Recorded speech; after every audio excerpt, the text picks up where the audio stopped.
Good morning, Dr. Quag. Good morning, Thijin. Do you hear me? Yes, I can hear you clearly. Oh, okay. Nice. I was anxious. I was like, am I going to be able to get in? No, you are in, and it looked it's good. all it's all figured it out.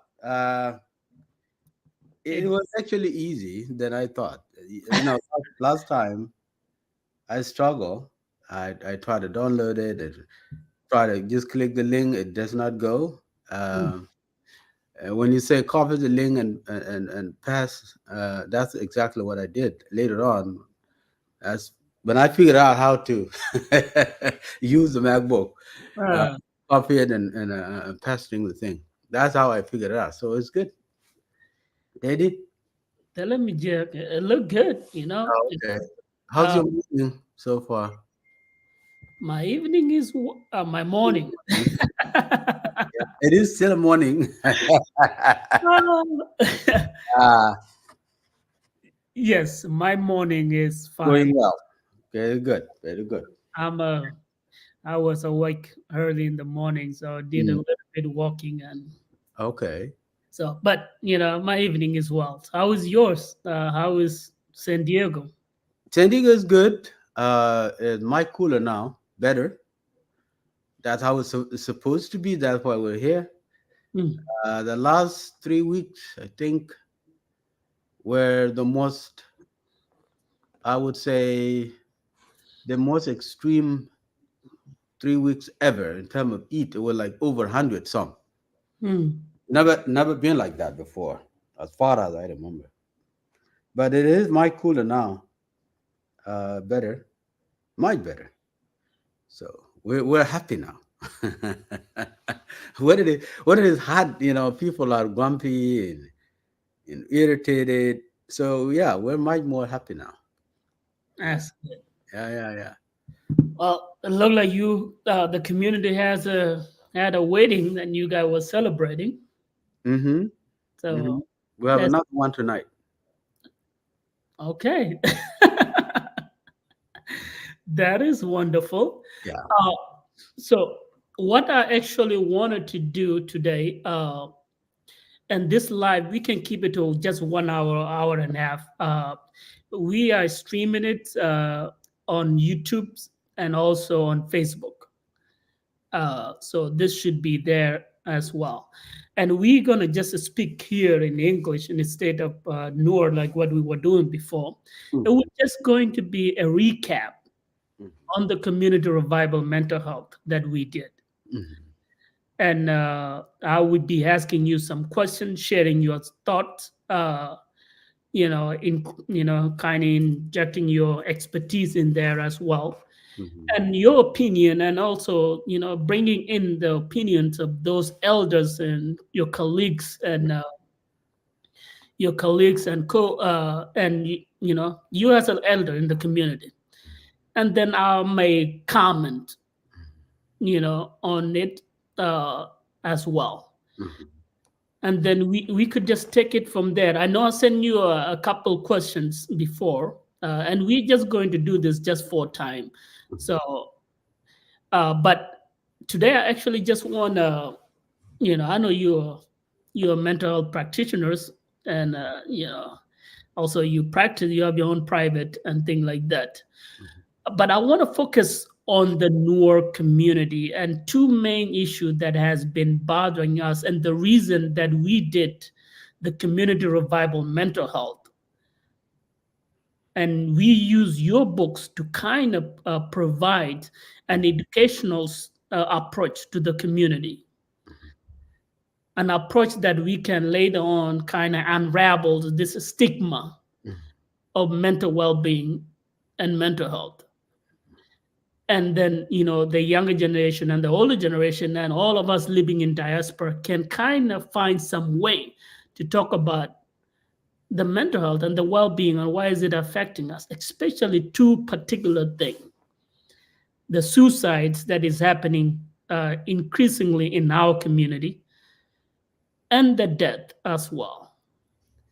So My first questions that I would be asking you, I know recently we just buried a young man under 30 here in Minneapolis that got killed. And also, you heard about it as well. And then, a week before that, there was another young adult in Mankato that in our community that also, uh, passed away. And the elders or the people in our community that are your age group seem to do not know what to do. My first question to you to ask you is, can you give an idea of how this is affecting the older generation and how it's also affecting the younger generation and how they see it is affecting them?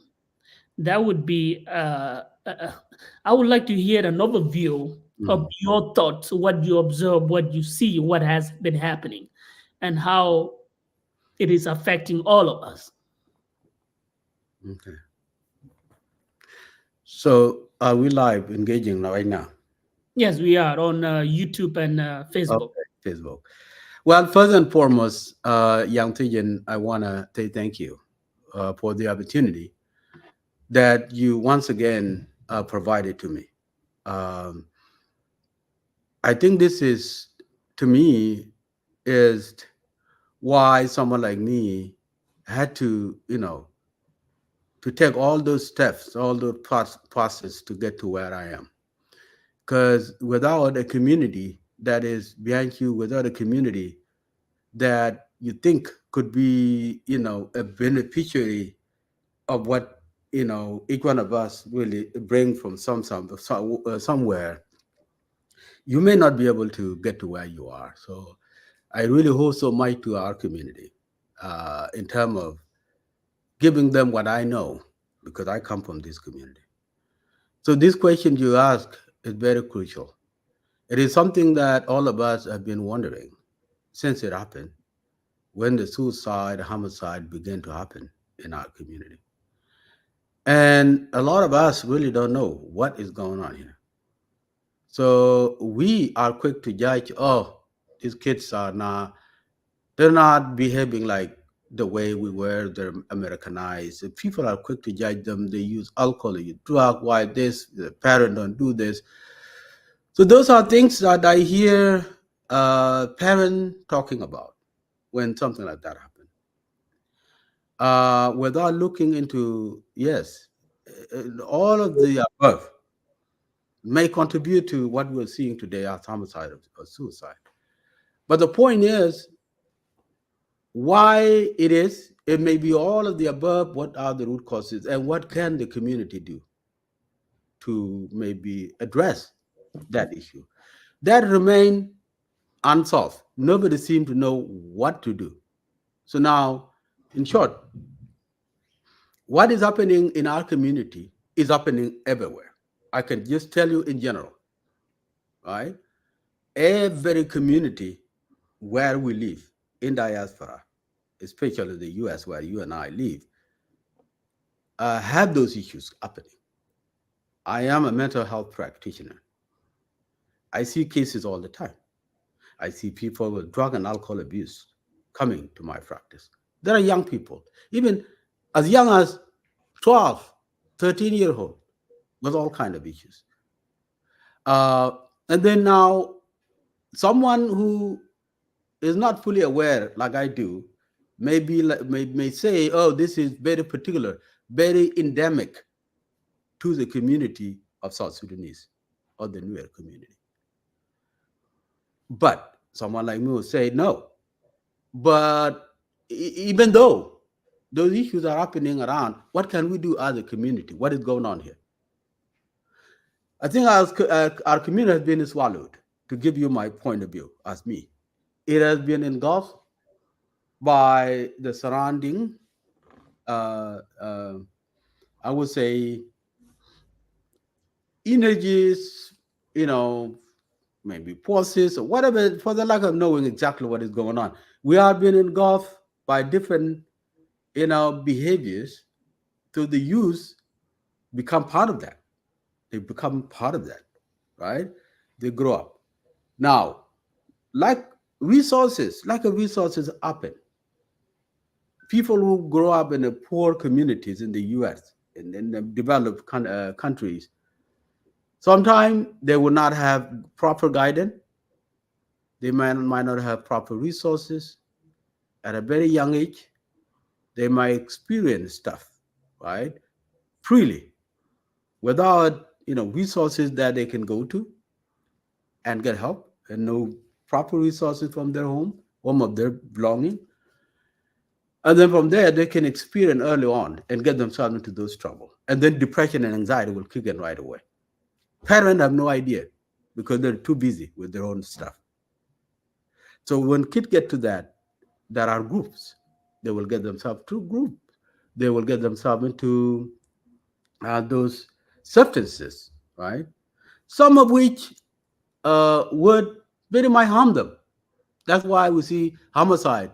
Sometimes people sleep and they will not wake up. The next day, somebody is dead.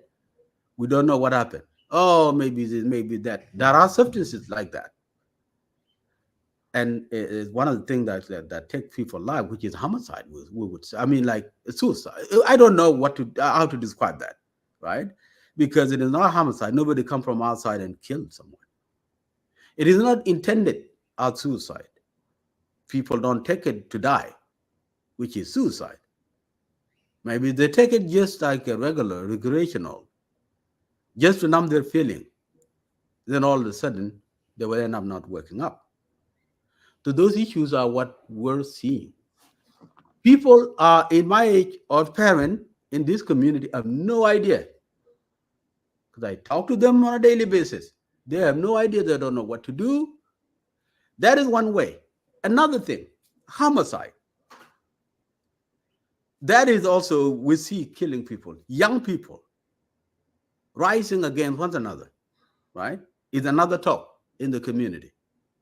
That somebody too young, I mean, young Nuer would rise up against other young Nuer. Young South Sudanese would rise up against young South Sudanese. We're seeing that now in our state. It happened in Utah, happened in Minnesota, happened in Oman, happened everywhere. Why? Why? That is a very deep question. With that, someone like me, elders in the community, might have some hand in it because of improper education. That I would put it that way: improper education. We shouldn't be even thinking about sections, tribes, this and that, because we are a community. This question is a very broad question, and my answer would also be very broad, because there are multiple South Sudanese tribes everywhere in diaspora. We shouldn't even identifying ourselves like that in a harm way. We should do that in a healthy way. Because I like where I come from and I'm proud to be a Nuer. It does not mean that if I'm proud to be a Nuer, then I don't feel proud to see somebody else around me who is not a Nuer. It shouldn't be the case. If I'm a Nuer from one section, I'm proud to be from that section. But it does not mean that another Nuer from another section is bad.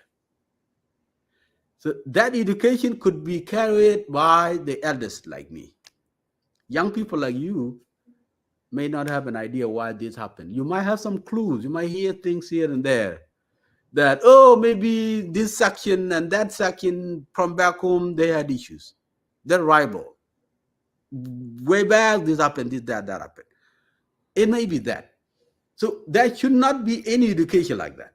If we see something like that, maybe that happened once, we know it will happen again. Then now we can come in and say, look, you are one people, you're youth. That's it. That's what matters. No, this section, that section. That education could be carried out in the community, but we fail to do that. is another thing that is taking life in the community. But that is not the only thing that takes life of young people in the community. There are multiple things happening. We can do some, and carrying an education related to alcohol or drug. Parents would not really know what to do, but people like youth themselves, someone like me, if resources provide, if there are resources, you and I will be able to carry that education, and those that come will learn, right? But elders, parent, have no idea. They wouldn't really know what to do, but they can do the other part of it. Educate your kid within your house. Tell them you are not Chiangak. Yes, I came from this section, but it does not mean that you are, like defined to that group. No, you see, you are youth in diaspora, and you are all this. To discourage anything like that, they hear things from their family, and that's why they carry them out. I blame parent, us, I would say, me included. We fail to do that. It is our failure to educate our kid that should not be any sectional issues in diaspora. Yes, feel proud to be from that section and that section, but don't take it to the next level that, oh, this section, that section, they used to do this, and my great uncle was killed here and there. Don't do that.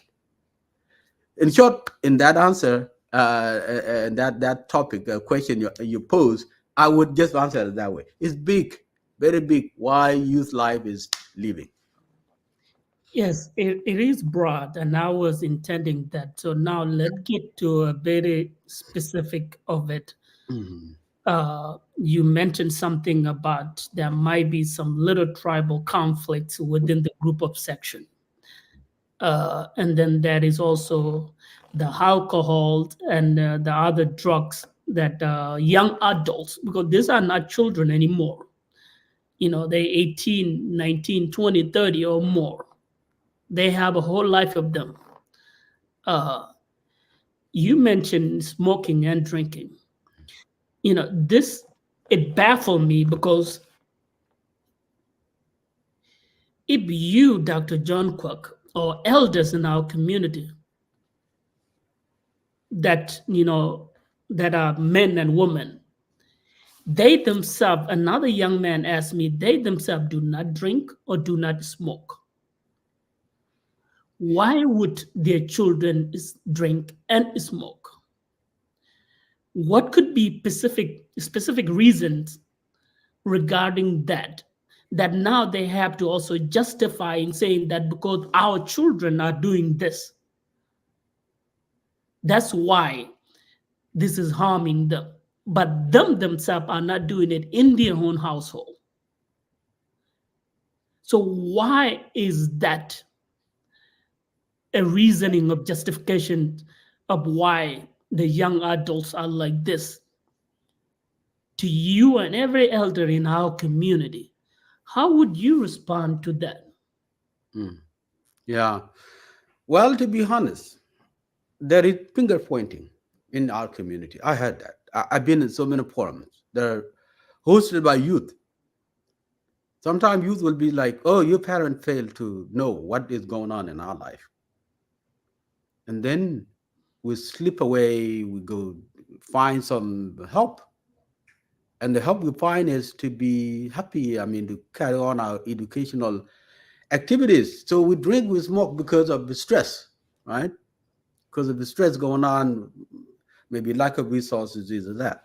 So you will see, young people like kind of posting that judgment, posing that judgment on an adult. You see adults say, no, we're good. I mean, look, we provide food, roofs on you. We give you vehicles too. We try our best, regardless, to provide for you. Uh, and we don't drink, we don't smoke. And you do that. And no, we do it because of that. Now, why? Right? The why part, I'll tell you this. Thijin, there are so many factors.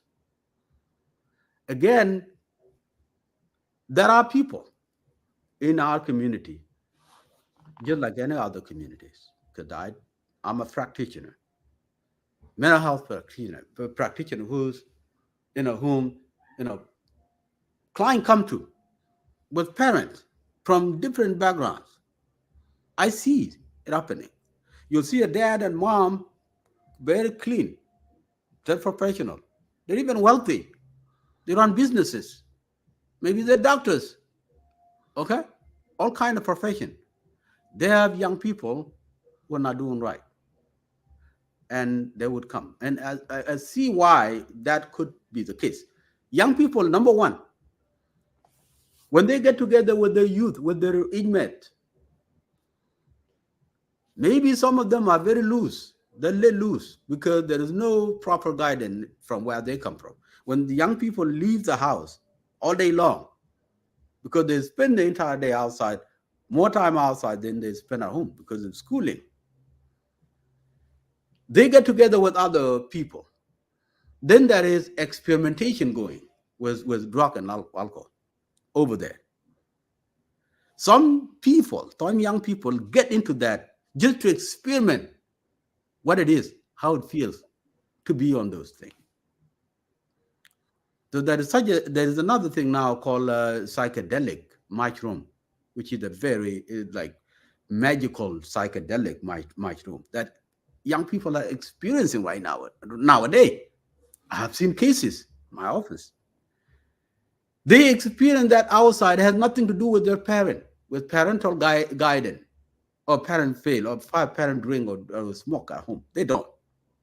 But they will go and see that happening. They will experiment. Then they will get themselves into something that gives them depression or anxiety outside because of what they saw. They will come home feeling ashamed. If I disclose this to my parent, they'll put me down. They will curse at me. What? They will just come slowly and lock themselves in the room. Now depression and anxiety will be going.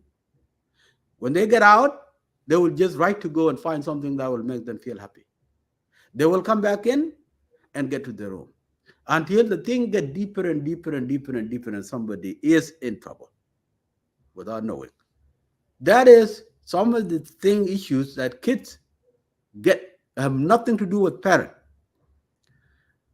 One thing that parents don't do properly is this. Because I know some people will say, oh, there are so many separation in the household, divorce and all that, so on and so forth. That is not the only case. And there are some people, there's some kids who get out of their home and their both parents are there. So if we do research now, we can see clearly that it is not a single parenthood that produce dysfunctional kids. That's not the case. Okay? There are cases like that, then very much in general, that's not the main case. But the problem that parents don't address, that they should address, is knowing how the kids spend that particular day, asking them, how was your day today? Are things okay? How are you? Great. Was there any issue? This, at least that normal, conversation between parent and the kids, it never happened in our community. Kids expect their parent to come forward and ask them, how was your day? For them to open up. And if they open up, the parent now will find a way to help that youth. It's not that communication thinking is not happening. Why? Number one, culture. Back home, adult, parent, they don't go to their kids. I'm talking about the New Year tradition. They don't go to their kids and ask them, hey, how was your day? Nope. Do you need anything? Nope. They expect their kid to come to them, to tell them, Dad, Mom, this happened to me. Oh, really? What happened? Now, a dialogue happened. That's how it is. They brought that along with them. They're here.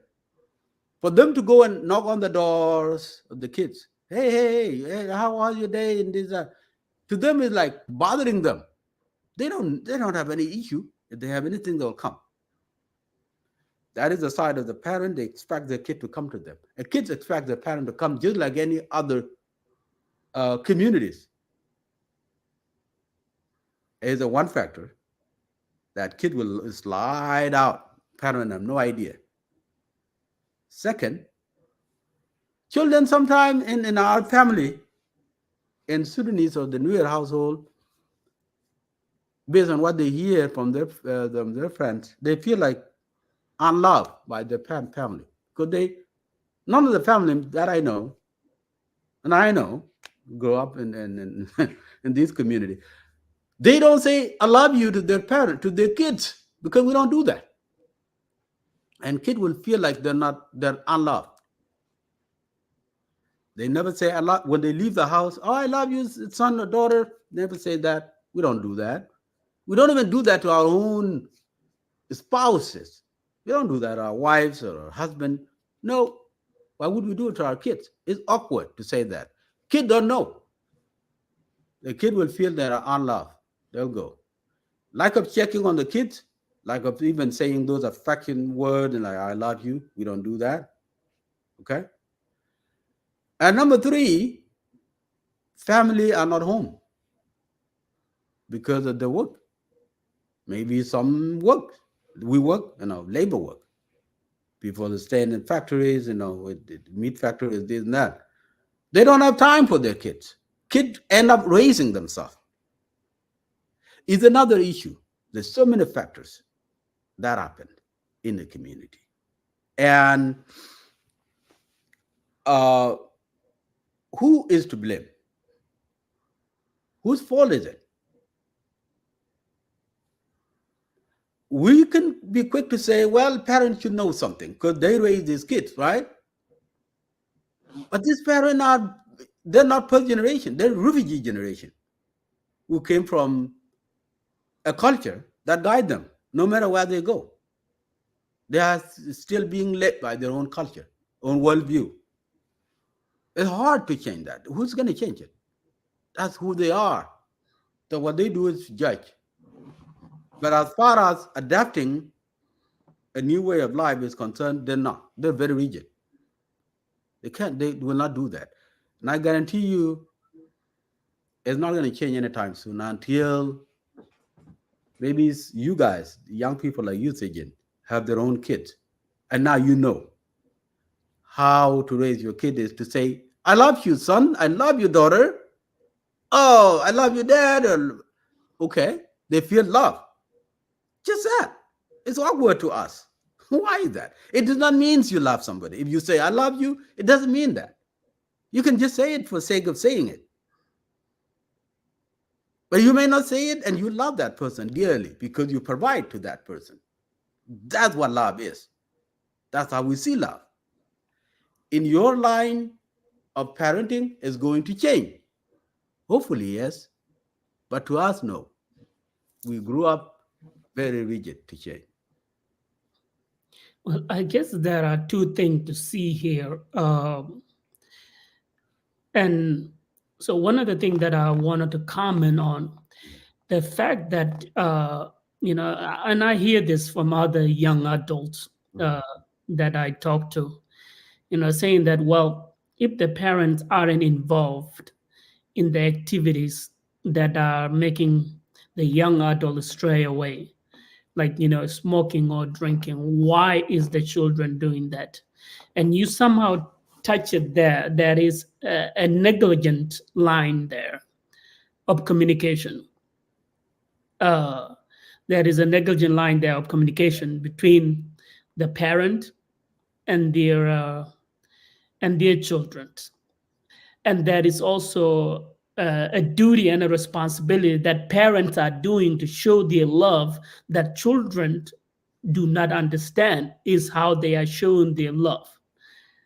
And those cultural things that you mentioned earlier, I think it was Sister Nyadak who mentioned it, or Tabitha, I think, from Canada, that wrote that other book. It stated that, our culture is not something that we wanted to throw away, but we wanted to understand it so we can remove the things that aren't good for us and keep the things that are good for us.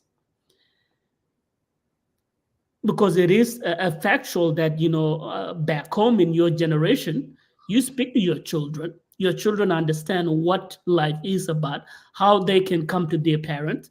That just needed to be translated to how it is done here in diaspora. So when that is translated correctly, then now we have a line of communication to correct the issue that are, in our doorstep. Let's take an example. You, Dr. John Kuek, you have daughters and you have young men. Those are the generation that is being affected. So let's say one of your daughter right now, has a friend, like what happened here recently in Minnesota, and that friend passed away. You have no idea how that friendship has been for the past 3-4 years. They are in college, you know of them, maybe you see them 1 and 2 there, and that friend passed away. Maybe that friend is very dear to your daughter. Now, the community, you also are affected because that happened in the community that you are in. The way you react to that and the way your daughter is going to react to it. She lost a friend. She has been now struggling to make sense of why that happened. Probably cannot come and talk to you. And then there are some other easy coping mechanisms that are at your disposal, such as smoking, drinking, and those friends that are within her circle that now will talk to her and kind of show her how to ease that kind of distress, depression state of mind that she's in more than you are. So, how do you interject into that? How do you put yourself in that position where a 23, 24, 25 years old daughter of yours is in that situation? Because this is exactly what happened here in Minnesota. And that is where a communication that we are missing here is is not taking place. And now you have the understanding of becoming, while you are a professional in the America corporate world, that you understand education, you also understand the cultural dynamic. Even if you are not together with the mother, how do you approach that? Because you do have a responsibility to your daughter, and therefore that responsibility, you know help all of us. I think that is a comment I wanted to make, and I thought that you and many of your age group that are highly educated in the United States and also understand what's happening with our community, to be able to address it in a way that we can see it clearly and have a resolution for ourselves.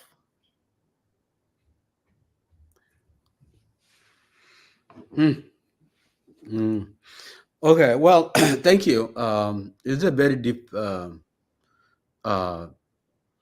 topic to discuss because all of the above, everything you mentioned has happened already, right?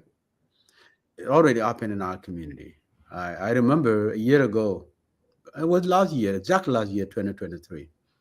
Something happened in the Midwest, Western states. Somebody, a young man, passed away in a circumstance that was unclear. It could probably, maybe it was homicide. I don't know. But that young man has a girlfriend, maybe a fiance. Then that happened. That girlfriend was traumatized, right? Did not know what happened to her fiance.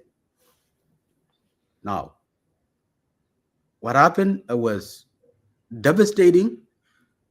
He very much just disappeared and didn't want to talk to anyone. And the best, he was just facing death.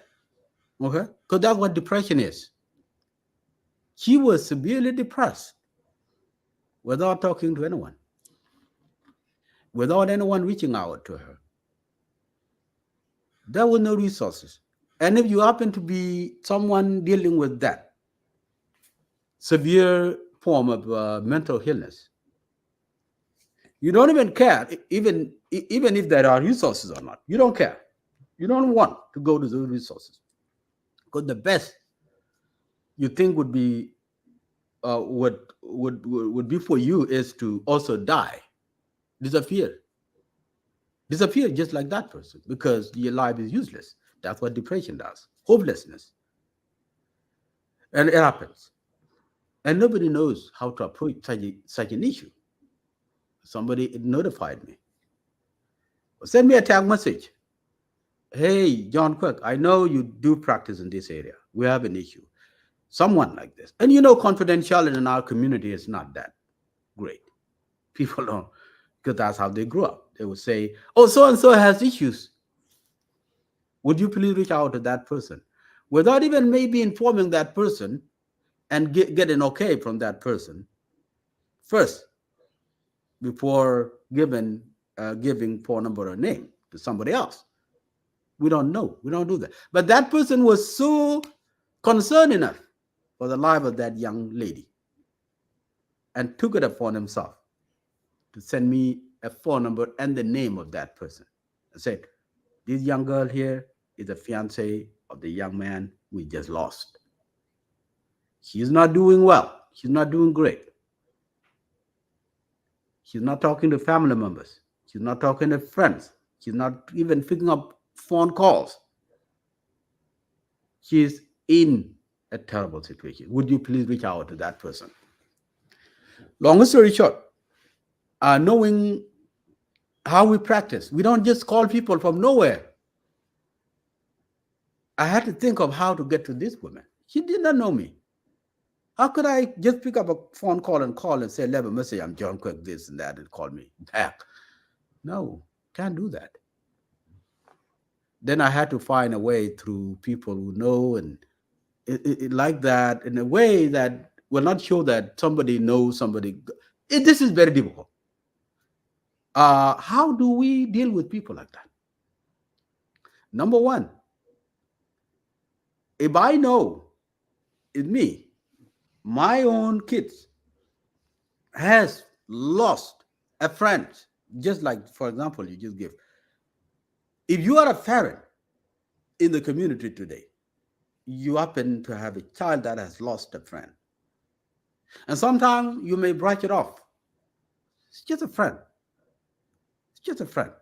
You don't know how deep that friendship is between your kids and that kid. You brush it off.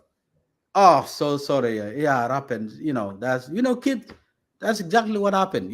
Hey, you guys, be careful. Because that's what we do. Hey, be careful. Look at what happened. We'll use that. We will just use that. We will use that as an example. Look what happened. Be careful. I know that person is your friend. And you guys know that person. It's bad that happened, but that's exactly the consequences.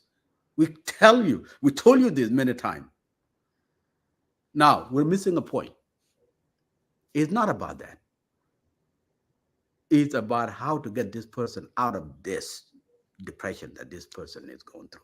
We don't know how severe that depression is because that person is not a relative to us. That is still missing in our community today. We tend to care more about our relatives. If that were to be an extended relative, yeah, it happened because we're collective. We can put ourselves in the shoes of that family that have lost someone. That's how we do it back home. You see, extended family members come when a loss occurred. That's how we do it. It's a family. But if it happens outside of the family, yeah, you can be a sympathetic to what happened to them. Okay. But sitting down with your daughter, your son, saying, I know, these are the facts you should different. But now, let's be real. Let's talk about this. Life is life. And then now you come up with education, telling the young person life has come a long way. And people die not only because of one reason. for so many reasons, including what has just taken your friend's life. It's one of the means that life goes. I know it affects you. I'm sorry. Okay? I'm sorry for what happened. You're such a good friend. Okay? But what do you do, other person? Parents should come up with this kind of education. If you come up with this education to your daughter, to your son who have lost a friend, they will understand and they will heal because of you. This is missing. We don't do that. Why? It's just this reason I just told you. People will just be judging the victim. I mean, like the grieved, the aggrieved person. You will force just judgment there. Ah, we told you guys, look, you see. So you kind of worsening that depression. What can we do in that situation? Now, there is no easy solution to it. No easy solution. I wish this education can go further to the community, to parents, to youth as well. Youth will get it because network is very good. You're doing a good job reaching out to young people worldwide, not only here. I was amazed when young people, stood up with my book in Gambela area. It was your initiative. It was your hard work. Got a call from Uganda, Kenya, everywhere. People get that book. That was your effort. That was your work. In that line, you are trying your best. Now the young people are also trying their best because they know the value of education. But when it comes to us, who is going to come with that education? Because I can't do that. I tried that multiple times where I even travel and people said, it's John Kuek with his doctors. Anyone that come with me who's not even a doctor or not even going to school to become one, they'll give them the same title. And that is just to make what we do become useless. Because they don't. That's cultural thing. They will put it on to like it's nothing. Who's there? I heard that, this guy with his group of doctors are meeting. For what? I don't know. That's it. We end up fewer in that area. While the intention was not for us to educate ourselves, is for the community. We've done it several times and nobody dared to come forward. We failed to make any impact. Like us coming. Maybe the best way would be through youth. And that's why you and I are talking here, I think. And that's why I'm so passionate to come to your show. Whenever you have anything organized like this, you'll get me easily like this. Because through you, I will be able to give some messages that will go out. But with adult, your parents, I just don't know. Because I try. It didn't work. I feel you. So we don't do that. We don't help. We don't sit down with our daughter and son and say, your loss is our loss. I'm sorry. No. Instead, we judged. Look what happened. You see, that's exactly what it is. It is. It is very important for us to see this and sit down on the tables Mm. and talk about this in our community. We can not only try uh, to feel, we cannot afford to just feel sad and the grief that is happening in the community without actually knowing the root cause of it and how we can also protect ourselves. We don't want to just be docile, simple, that everything else that is just hitting us, we just say we have no solution for it and we have no way out of it. And it's almost feel like it's what a lot of people, or not, your generation feel like that. I remember when the idea of NPN came up, and then I shared it too at the NPN meet and greet in San Diego that time. Mhm. And I think people even maybe realized that it hit me hard because it brought me to tears in front of people. I couldn't hold it. And honestly, I do not know who these people are. I know some of them. I just know they are young South Sudanese Nuer men and women under 30 living in the United States in diaspora came here to search for better life with their family, and then they lose their life.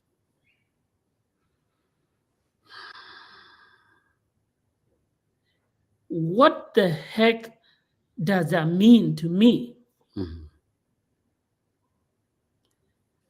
And I think that is the questions that even in the church, people need to try to sit down with these people like us, native Lingtong Nuarik and Tukawai and understand what is happening. And we can ask you in a respectable way Mhm. what is happening in front of you. Yeah. And I think that that is the main thing that we are trying to do here, you know. And the reason that we wanted to create an awareness of mental health, because the mental health in our community, it is there. There is a support that used to be there in your generation when that happened. Why isn't it that support available right now to us here in the United States with you guys? Are you misstepping? Are we misstepping? And just like you give an example right now with your own child or what you would do, if we know that we can create a system for it, we can create a pathway for it. And I think this is what we are trying to do moving on forward. And changing the setting and the environment. So I think that covered the first kind of the conversation. We still got about 15 more minutes, but I wanted to address one more thing that you mentioned earlier. You said that there is a conflict in between the ethnic, section group. I think there is an hearsays in that. So, like the young guy that was killed in the city, uh, I think I watched a video a while back with this other young newer girl called Rialkel, or she do some music or something. Uh, she said there has been some problem going on between, yeah, Ching Chang and Chia Wow, and there has been a war between these young men, and that is causing these young men to harm themselves. Now, I like to kind of point this thing out because I make sense. I try to make sense of understanding what is happening. There are these young men that are also involved in gang with bad friends. When something happened to them, their parent hear it, and now their parent would say, "Oh, ajen gat ngak ke ngak, ajen chi gad an negon, me chi gad an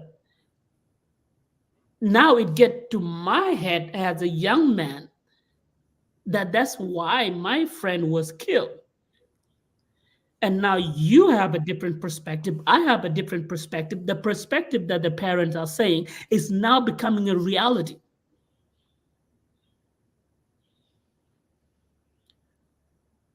So I think you as a parent, because kon nuore reida need did it, ga joked and ga jag low, is too many, and there has been blood before. But living in diaspora here, that is not like back home too. Movie run you get 30 to 50 life. And then you ruin your life and your community. There are rules and law to follow. So mitelaram leri ne de te dwell ko ne gisis ne pastor and all the community people joga yo. No, what coming out of your mouth is wrong. It is wrong because right now the way we see it, we take it. I am a son who love my mom, and I know that if my mom tell me something, I gotta consider that, and if my dad tell me something, I gotta consider that. And when I consider that, it now created, infliction between me and the surrounding group that I get involved with without my parent knowing.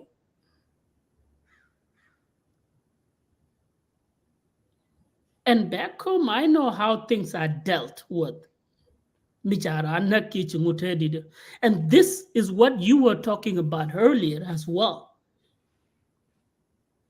It creates a constant domino effect of death in our community. And Mitala Ramalara, this is why then we are not going to try to solve the roots of it. I'm not naive to say that if you harm somebody, you should not face the consequences of that. But remember, if your child is harmed, the next child is the one next to your neighbor door. So I don't think that is a miseducation and misunderstanding that is being processed in between parents and their young adults. And then what the young adults are doing with their friends. That is what I actually wanted to kind of make a comment on, because you said that earlier. I think our parents know it, and then we know it. I mean, some of us know it, that even when the parent do not mean that will cause the children problem. It is happening as a problem right now. So if there is somebody who lock would guide you, would change and would cheer wow. In the United States here, you guys know that you might be nang dorable, but I'm you neko chagulen ka Africa the last time. It's not going to happen because you know that right now you have a family that is at risk. You can legally either pursue that. So this comment that I'm just trying to make here is, for other people and even the older people to try to unravel themselves about the young adults, what they say to them, and the parent, what the parent said, and when there is an incident that happened. And even to go a little bit farther, if you kill another person in the United States, 25 years to life, you get here in the United States. You have no ties with your family. You have no ties with your community. You have no tie to the society, what have you. If you get convicted of that, and if in certain state, you can be hanged, like what just happened right now with this Marcellus William guys, the Muslim black man. So how do we protect ourselves from the tragic that is happening in our doorstep? That would be the questions that is not only you who can answer. And how do we also, because back then you guys have a rule of law. We have a way that when something happened in your father generation and your generation, you address it, elders sit together, explain what happened, what was done wrong, why this should not happen again, and if there's an incident happen in between those group of people, that would be addressed so it doesn't happen again. Why is it we as South Sudanese and our community here in the United States, we are not capable of addressing it in that way? Are you becoming selfish as members of fathers and elders in sitting down together? Or are you saying that, well, that is not my problem, it's not affecting my family? I think that is the important conversation that you and I and many more in our community have to address the issue that are affecting us right now.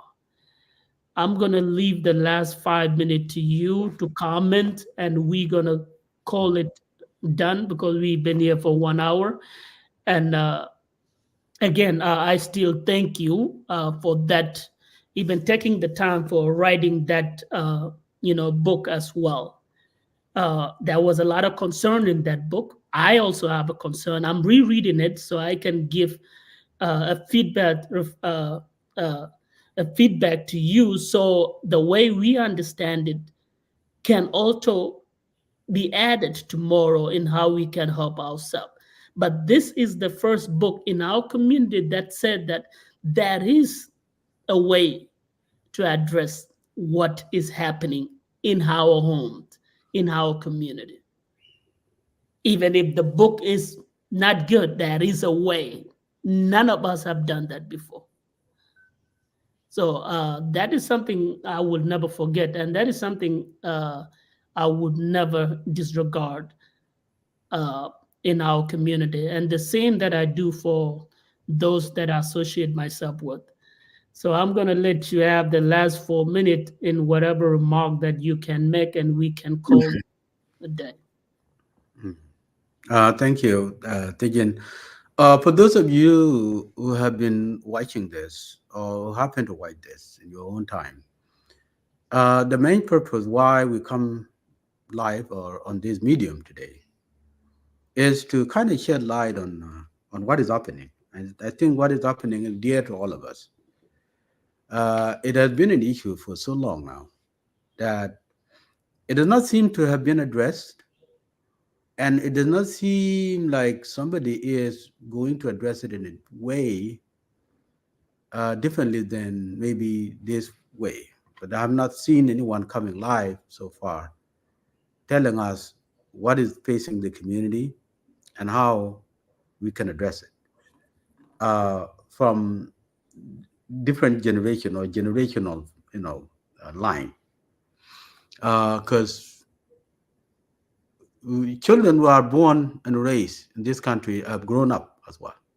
Not only those that came with their parents from Africa, that are well over the 30 years of age, but adult, whom we call adult today, anyone above age of 18,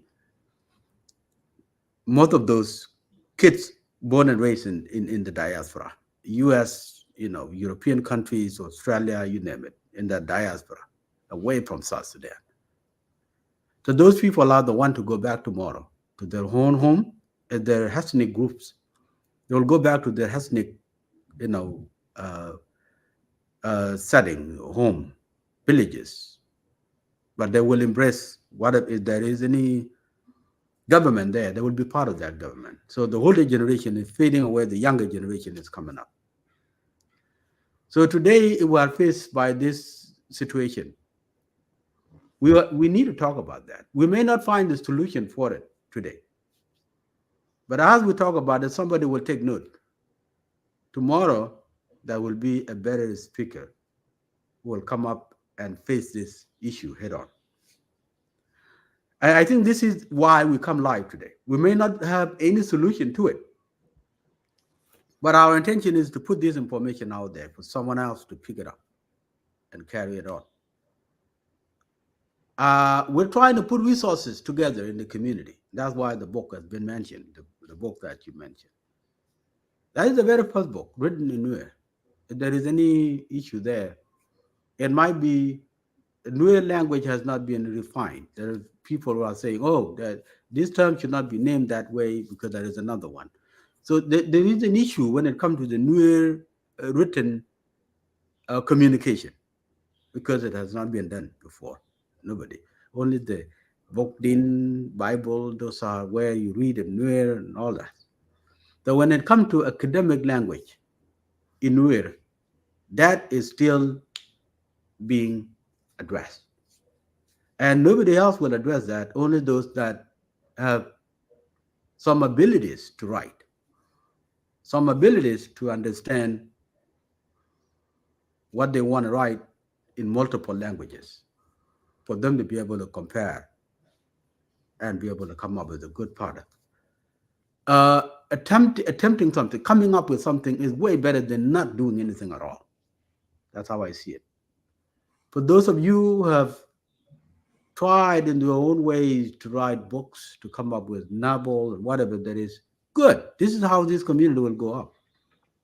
If you happen to get my book somewhere and you happen to run into some issues, you think the term should not be termed that way, reach out to me. Just give me your feedback.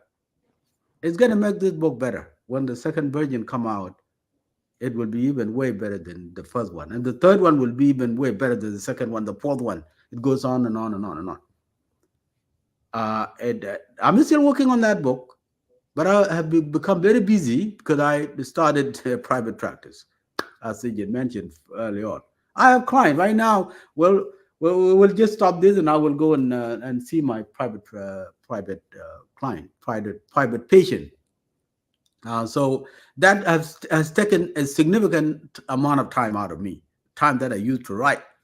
So now I have a very little window to catch up with updates and things like that. I want to write. I have like lined 3 different books lined up now to write. I will get to each one of them.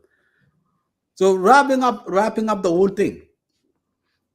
The issue we're talking about now is bigger. The way that the Nuer handle issues back home is not the same way we can't really replicate that way here in the US. Because over there, someone killed, which is what I'm trying to see the youth now trying to do when they hear from their parent, oh, son of who and who was killed by those, guys, those Chiangak who did this before. Then the kids are listening. Then tomorrow the kid will pick up a gun and do. That's exactly how we do it back home. Something happened, people will be quick to react to go and kill someone right away. And then tomorrow, when killing back and forth happen, then eventually maybe leaders will come from both sides and sit down and negotiate and do compensation. Term of cows. These people will be compensated, okay. And then peace will come a little bit. And then the next day, one young person who's young may not have been born yet. But tomorrow, when this kid is born, the kid will learn that, oh, your uncle was killed by Chiangak. And this kid is kid. And now tomorrow, this kid will grow up, become a young man, will pick up a gun and kill someone because of his uncle, whom he never even seen before. This is the thing. But now in diaspora, we can't do that. I think parents fail their kids. They should tell them, Thijin, the way you laid out. You take life of someone, your group mates will not be charged. It will be you, your parent, who told you that Chiangak and Chiangak are rival, will not face it. It will be you alone, and you will face life away. It's you. If the parents are conscious about this, man, the issue would not even get to where it got itself to. They would, when something happened, they would be quick to call the kids. Kids, come here. Look, I'm telling you, this country has laws. We could lose you. Don't even act. Don't even do anything. Law will take its course. They will look after someone who have done something because there are laws in this country. They will deal with them. Don't even do anything. Okay? Don't. And now they become hyper vigilant. Where are you kids? Where did you go? You're home? They will go to their room. You guys, do you have anything? Make sure you don't carry a gun. Okay? Look, if parents become hyper vigilant like this, man, they will discourage their boys, their kids. The kid will even more scary to bring gun home because the parent will find that gun. I was shocked to hear that there was some raid happen. Police raid some home somewhere in the Midwestern state and found guns, multiple guns in one house. Where were the parent? They didn't even know. That is the responsibility of the parent. Even today, they should do that. They do not need to entertain the fact that Chin Chan, Chin Wow, Lonwe, this, that, Gaju, Gajak, Dinka, Nuer, Chuluk, none of that. Because when something like that happens, it's gonna come to you as a person, not Chin Chan, Chin Wow, Lonwe, Gaju, this, and Dinka, Chuluk. No, this thing is happening all over the diaspora groups, communities. A young man from Lone was killed in Libya. That young man was not killed because he was a Lone He was killed because of that girl. It was a fight. And what I was hearing was not good. I was hearing that, oh, the family of that guy or whatever, they will get to the family of that. Look, the issue get out of hand. This is how people do things back home. It's not a good way. We can't replicate it here. Over there, even today, if somebody, a police officer, get killed in civilian area or get killed somewhere, and who killed them? Another police officer happened to be from Chiangak. Chiangak will take that law in their own hand. They will go and try to kill somebody who's a police officer, who's a soldier. Who's responsible? The government. To go after the people who killed. We don't do that. Our community doesn't do that. Not only Nuer, Sudanese. It happened in the Dinka area. It happened in Chuluk area, in Nuer area.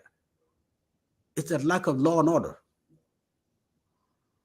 So we should be educating our community. If you're a parent, educate your son and daughters. Not to really get in that. Oh, Chiangak. No, it will not help you. If you do that in the name of Chiangak, it's going to come to you. That's no good. So I think, Thijin, this is the problem. And that problem, parent can do something about it. And that homicide issue.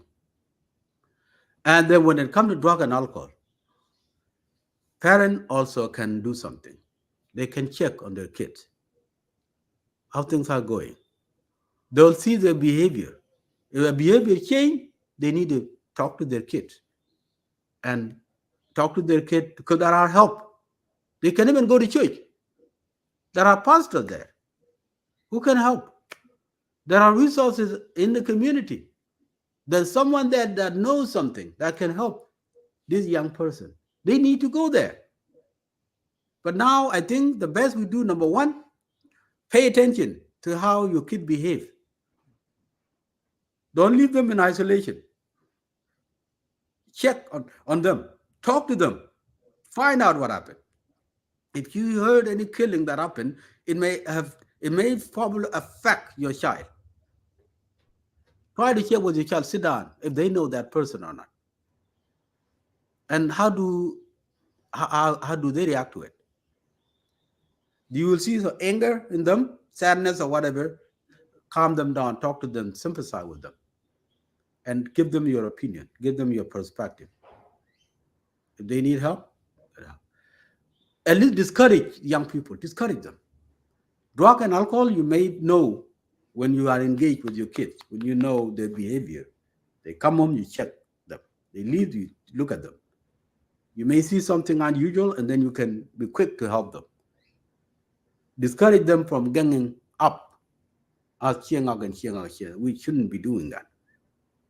Even with our other South Sudanese people, like Anyuak, like Dinka, like Chuluk, Murele, some of whom might have been our enemies, rivals, right? Or enemies to one another back home. They are still is. But that is there in South Sudan, not in diaspora. We shouldn't be doing that. No.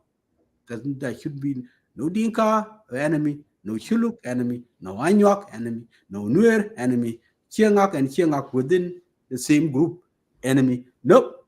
We shouldn't be entertaining that.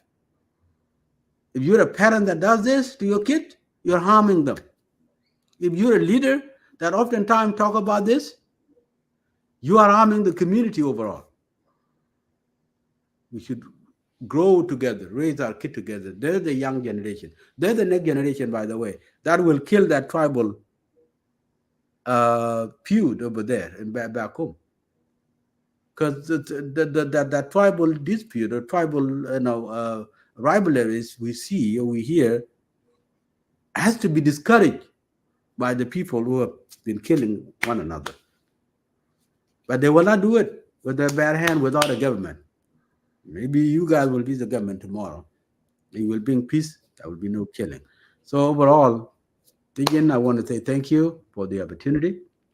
You are doing a good job.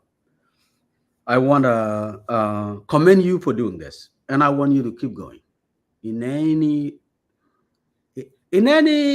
spare time you find, I know you're a busy man as well. If you find a spare time, I think it will take a few brave youths in the community to step up and say, I'm gonna put it over me as a duty that I want to carry to educate this community. Because if we wait for 2 or 3 or 4, we may not find them. You might be the change agent here. Because I've seen you, you're not getting tired already. You've been doing it. Here and there, you end up with 2, 3 people, 4 people together, this, that. I think you're doing a great job. This message will reach out. Those who want to hear will hear. And those who say, forget it. A Thijin thing or John Kuek thing. Okay. Well, nobody can be forced to learn anything. It's up to them. So thank you very much for this opportunity. And I look forward to having you or having me again in your show next time. Well, thank you, Dr. Kwek. There is a group of young men who are actually adults. We have, Dr. Goy Yolt, we Mm, have Boy Nell. mm, They are almost in their 40s, so older generation that we try to also, we are all working together. And then, we have Nyerhek, Nyakuma, and mm. Tesla. So Yeah. there is a group of men and women that are tired of the issues affecting us and wanted to put their hands in there. And this is going to take a collective community uh, to move forward, including yourself, because it is harder because many of us right now are resisting and resenting the community and the issue that are affecting us. We kind of let it just play out. So there is a community, and I'm encouraging to anybody there out there, in NPN, you can make your voice be heard and reach out a little bit deeper in the community to help. So it's going to take all of us, and that's what we want. We want the older generation, younger generation to come together. And when we come together, we create a setting where we can address the issue that are affecting us. And when we do, we can now talk about the solutions of the issues that is affecting us. And I think that is what we are doing. I mean, also encouraging you to tell young men also and women in your city, you know, let them work with NPN, let them get involved with NPN. They can host this conversation with you right in their city as well. So there is hopeful people. There are young men and people in your age group that wanted uh, to address this in a way that is understanding the American system where we lived and also understand our own systems and culture traditions as refugees and immigrant in diaspora. So thank you again for being with me. If you are listening to this, we are going to do this one, I believe, tomorrow evening, and there would be 2 more. And this is just a recap on the community revival mental health that we did, reflecting on the issue that are affecting us. And then if you still looking for that book, NPN still have those books available that you can also get for free as well. So please join in the talk, join in the conversation. You part of the change, and you are part of us. And this is the change that we want to make, not only in our own community, but also in the entire South Sudanese community. So again, thank you, Dr. John Kwek. I look forward to meeting with you again, and Have a wonderful weekend. Likewise. Thank you so much. Appreciate your time. Bye bye.